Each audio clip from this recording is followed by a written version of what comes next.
religius, muda, sosial tinggi, orang pengusaha muda, visioner, membantu semua umat, aksi nyata, suka menolong fakir miskin, bergabung dalam komunitas solidaritas apa aja. ganteng, dermawan, jadi pokoknya the best lah.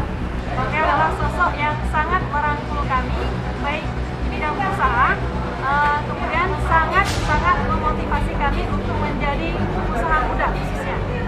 Memang program beliau saya sangat tertarik di bidang satu desa satu tauhid. Dan kita semua harus mendukung beliau.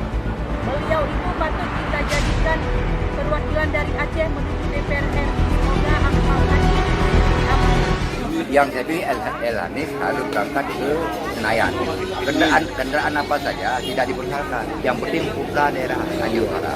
Itu yang kita mau. Insyaallah. Terima kasih Raji. Akmal Zawahiro dan Kepala Kamu Binaan Kamu ingin mencalonkan diri untuk jadi wakil rakyat di Senayan dan juga mengharapkan doa dan dukungan dari semua. Karena mudah-mudahan dorongnya dulu mudah. Karena kepentingan satu kecuali untuk membela rakyat dan untuk memberikan berbakti kepada rakyat. Mudah-mudahan dorongnya yang mudahnya lebih kencang bekerja di para masyarakat. Amin. Mudah-mudahan bantuan yang mudahnya bisa memberikan pelayanan kepada kasih purun lain, coba yang baru deh. Insyaallah Walid. Makasih. Amin.